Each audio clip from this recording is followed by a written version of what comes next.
Hi friends, welcome to Sudhasri kitchen. இப்போ நீங்கள் பார்த்துட்டு இருக்கிறது பேரிச்சம்பழம் புட்டிங் கேக்கு. ரொம்ப அருமையாக சூப்பராக இருக்கும். குழந்தைங்களுக்கு ரொம்ப சத்தான உணவு இது. இந்த கடல் பாசி உடம்புக்கு ரொம்ப ரொம்ப குளிர்ச்சியானது. இது அகர் அகர் கடல் பாசி இந்த மாதிரி எல்லா பேர்லையும் சொல்லுவாங்க. மார்க்கெட்டில் கிடைக்கிது. நம்மளோட பேரிச்சம்பழம் புட்டிங் கேக் ரொம்ப அருமையாக சூப்பராக வந்திருக்கு. இது எப்படி செய்கிறதுன்னு வீடியோக்குள்ளே போய் பார்க்கலாமா? பேரிச்சம்பழத்தில் இன்றைக்கி புட்டிங் கேக் பார்க்க போகிறோம். ரொம்ப சூப்பராக அருமையாக இருக்கும். இதுக்கு முதல்ல ஒரு கிண்ணத்தில் ஒரு டம்ளர் தண்ணி ஊற்றிக்கிறேன். இந்த மாதிரி அகர் அகர் நமக்கு மார்க்கெட்டில் கிடைக்கிது. இது அப்படியே நான் இந்த தண்ணியில் ஊற வச்சிட்றேன். இது ஒரு 10 நிமிஷம் நல்லா ஊறணும். இது அடுத்தது இன்னொரு கிண்ணத்தில் பால் ஒரு டம்ளர் ஊற்றிக்கிறேன். பேரிச்சம்பழம் இந்த மாதிரி கொஞ்சம் கெட்டியாக கிடைக்கும்ல, ஆர்டினரியாக அந்த பேரிச்சம்பழத்தை உள்ளே இருக்கிற சீடெலாம் இல்லாமல் சீட்லெஸ்ஸே நமக்கு இப்போ கிடைக்கிது மார்க்கெட்டில். அந்த மாதிரி சீட்லெஸ் பேரிச்சம்பழத்தை நான் இந்த பாலில் ஊற வச்சுக்க போகிறேன். இப்போ இது காய்ச்சி ஆற வச்சின பால் இது. இப்போ இந்த பாலில் இந்த பேரிச்சம்பழம் ஊறிக்கிட்டு இருக்கட்டும். இது ரெண்டும் ஊறின பிறகு என்ன செய்கிறதுன்னு பார்க்கலாம். இப்போ நல்லா ஊறி இருக்குது.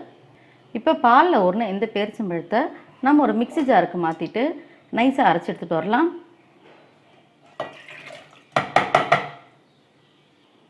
அது நைஸாக அரைச்சி எடுத்துகிட்டு வந்துடலாம்.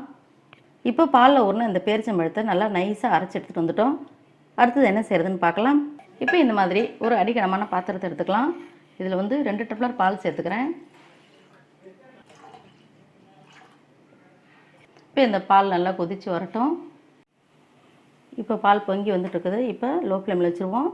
லோ ஃப்ளேமில் வச்சுட்டு இப்போ நம்ம அரைச்ச இந்த பாலில் அரைச்ச இந்த பேரிச்சம்பழம் விழுது இருக்குல்ல, அதை சேர்த்துக்கலாம்.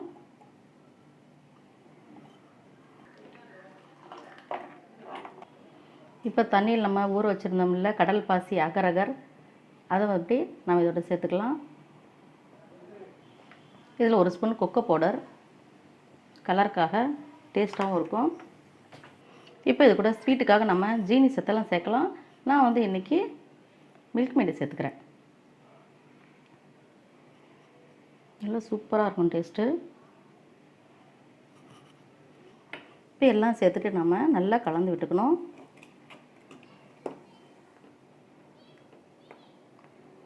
ரொம்ப அருமையாக இருக்கும் டேஸ்ட்டு. இந்த கடல் பாசியெல்லாம் இன்னும் கரையிடும் நல்லா. இதெல்லாம் கரையிற அளவுக்கு நமக்கு இதை நல்லா கலந்து விட்டுக்கணும். இது நம்ம தண்ணியில் ஊற வச்சதுனால சீக்கிரமாக கரைஞ்சிடும். இப்போ இந்த ஹீட்லேயே சீக்கிரம் கரைஞ்சிடும். நம்ம எல்லா பொருளையும் கலந்தாச்சு. இப்போ நம்ம இதில் போட்ட அகர் அகர் அதான் கடல் பாசி நல்லா கரைஞ்சி வந்துருச்சு. இங்கே பாருங்கள், ஒன்று கூட தெரியவே இல்லை. கரைஞ்ச உடனேவும் நம்ம கொஞ்சம் நேரம் நல்லா இதை நல்லா சுண்டாக காய்ச்சணும். அப்போ தான் நல்லா நமக்கு கேக் நல்லா செட் ஆகும். இது கொஞ்சம் நேரம் கொதிக்கட்டும். நம்ம அகர் அகர் போட்டு பால் பேரிச்சம்பழம் விழுது எல்லாத்தையும் போட்டு இந்த மாதிரி நல்லா திக்கான பேட்டராக நம்ம காய்ச்சி வச்சுக்கிட்டோம். இந்த மாதிரி நல்லா கொதித்து வரணும். நல்லா திக்காக கொதிச்சா தான் நல்லா கேக்கு நல்லாயிருக்கும். ஸ்டவ் ஆஃப் பண்ணிக்கலாம். இப்படி இந்த மாதிரி ஒரு கேக் ட்ரே எடுத்து நெய் நல்லா அப்ளை பண்ணிக்கணும். இந்த சைடில் கீழே எல்லா இடத்துலையும் நல்லா எந்த அளவுக்கு நம்ம கேக் ஊற்றுவோமோ அந்தளவுக்கு நெய் ஒட்டுற மாதிரி. அப்போ தான் டக்கு நம்ம எடுக்கும்போது ஈஸியாக வரும். நல்லா நெய் அப்ளை பண்ணியாச்சு. இப்போ நெய் தடவணும் இந்த பாத்திரத்தில் நம்ம இந்த காய்ச்சி வச்சுருக்கிற இந்த பேரிச்சம்பழம் கலவை இதை நல்லா நம்ம அப்படி கொட்டிடுவோம். கொட்டி வச்சு பபிள்ஸ்லாம் எதுவும் இல்லாத அளவுக்கு நம்ம இந்த தட்டி விட்டாச்சு. இது கொஞ்சம் நேரம் செட் ஆகட்டும். இப்போ இது ஓரளவுக்கு சூடு ஆறி இருக்குது. இப்போ இதுக்கு மேலே நம்ம பாதாம் முந்திரி பருப்புகளை மேலே அப்படி தூவிட்டுடுவோம்.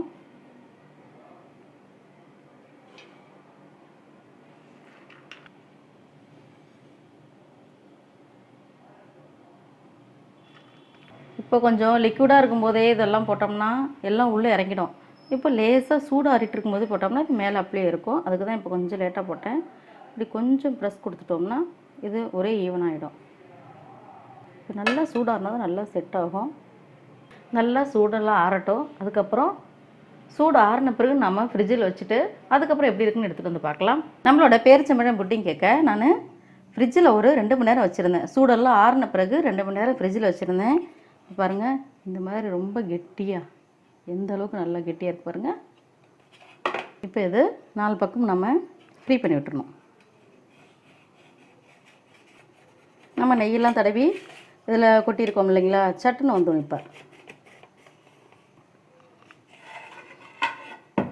இப்போ இந்த தட்டை அப்படி மூடி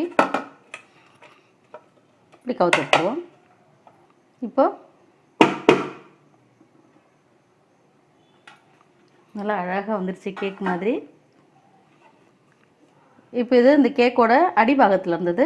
இப்போ நம்ம மேலே நட்ஸ் எல்லாம் தூவிருக்கோம் இல்லைங்களா, இப்போ அது நமக்கு தெரியணும்னா இன்னொரு தட்டை மூடிட்டு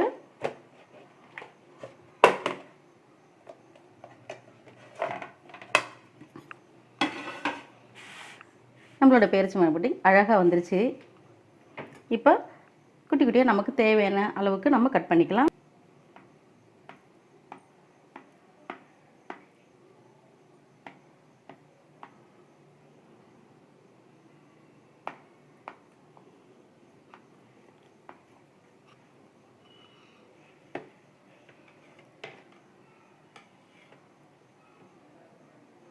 எவ்வளோ அழகாக வந்திருக்கு பார்த்தீங்களா, சூப்பராக இருக்குல்ல.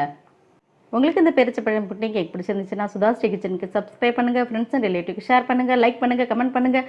ஆரோக்கியமானதை சமைப்போம், ஆனந்தமாக இருப்போம். தேங்க்யூ.